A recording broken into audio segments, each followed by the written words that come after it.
Alors, le principe de l'ACP, c'est la réduction de l'espace de représentation des individus par la définition de nouvelles variables synthétiques pour lesquelles la variance est maximale.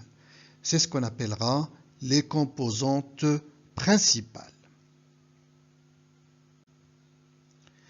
Alors, la première composante principale est celle pour laquelle la variance des individus est maximale, c'est-à-dire celle qui va séparer au mieux les individus.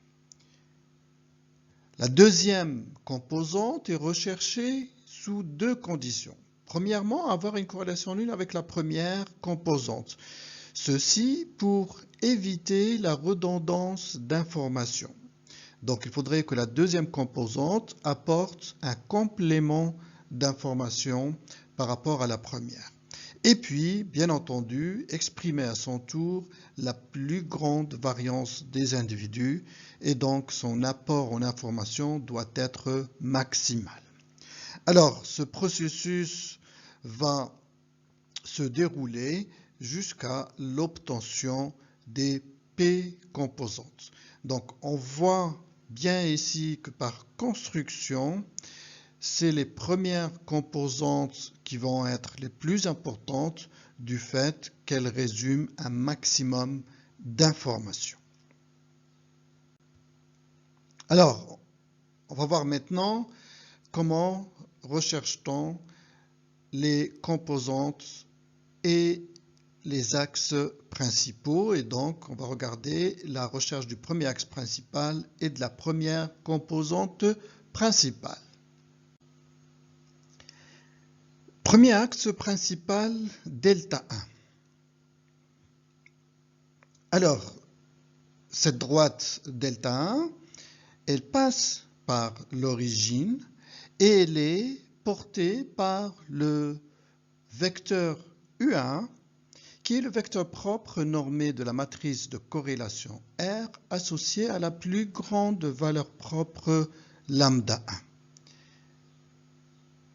La particularité de cette droite delta 1 est que si on projette nos individus par rapport à delta 1, les points projetés auront l'inertie maximale. Et cette inertie, sa valeur, c'est lambda 1. Ça veut dire que c'est la meilleure direction possible qui nous permet de séparer nos individus.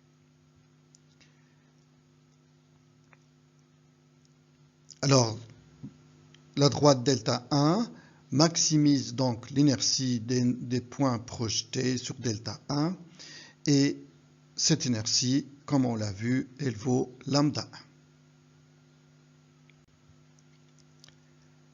Maintenant, passons à la première composante principale Y1. C'est une nouvelle variable définie pour chaque individu par la longueur algébrique de la projection de l'individu sur delta 1. Alors, cette nouvelle variable, elle a comme propriété d'être centrée et de variance lambda 1. Donc, la composante Y1 est la composante ayant la variance maximale. Alors, qualité de cette première composante Y1. Premièrement, pour donner un sens à cette nouvelle composante, le plus simple, le plus naturel, c'est de la relier aux variables initiales. Ceci se fait à travers le calcul des corrélations.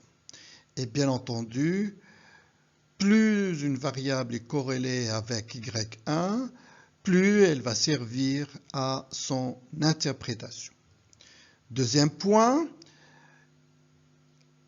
la qualité globale de la première composante principale peut être calculée par la part d'inertie expliquée. Et donc, ici, sa valeur va être lambda 1, qui est l'inertie et donc la variance de Y1, sur P, qui est l'inertie totale, comme on l'a vu précédemment, du fait que nos variables sont très réduites. Passons maintenant à la qualité de représentation des individus, cette fois-ci par rapport au premier axe principal.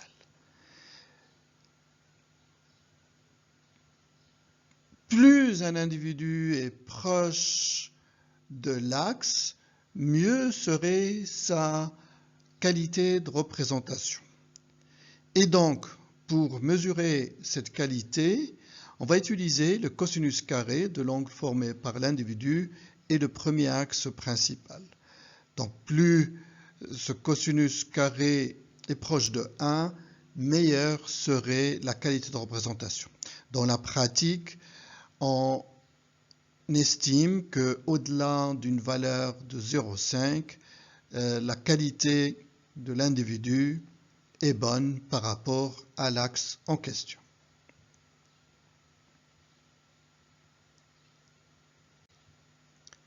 Alors, ce processus, il se déroulera jusqu'à l'obtention des P-axes principaux et des P-composantes principales. Quelques propriétés des axes et composantes principales. Premièrement, les composantes principales sont centrées et non corrélées entre elles. Deuxièmement, l'inertie expliquée par chaque axe principal, il correspond à la variance de la composante associée. Et enfin, les composantes sont classées par ordre décroissant des variances, ce qui veut dire que ce sont les premières composantes qui portent en elles le maximum d'informations. Reprenons notre analyse avec le tableau de variance expliquée totale. Alors ici, on note les 9 composantes qui correspondent aux 9 variables initiales. Alors la première composante est associée à la valeur propre la plus élevée, qui vaut ici 3,455. Deuxième composante principale est celle associée à la valeur propre lambda 2 qui est égale à 2,859 et ainsi de suite. On voit la décroissance des valeurs de nos valeurs propres de la plus élevée, donc 3,455, à la plus faible qui est 5,14 10 puissance moins 2. Au niveau de la colonne 3, vous avez le pourcentage de variance expliquée, c'est-à-dire ici la part d'inertie que je vais récupérer au niveau de chaque composante. Donc, pour la première composante, on note ici qu'on va récupérer 38,39% de variance. Cette valeur correspond au rapport entre 3,455 et 9. Pour la deuxième composante, c'est 31,77. Pour la troisième, c'est 12,14. Et puis, à côté, vous avez le cumul des variances expliquées. Si je prends par exemple la première et la deuxième composante principale, et donc ce plan va me restituer plus de 70% de variance, plus précisément 70,161. Si je considère les trois premières composantes, je serai à 82,304% de variance expliquée.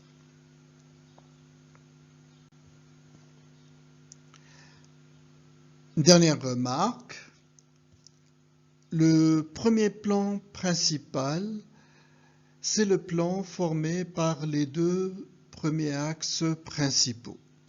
Il a comme particularité, comme on vient de le voir, de restituer le maximum d'informations. Et donc, la part d'informations restituées ici, c'est bien sûr lambda 1 plus lambda 2 sur P.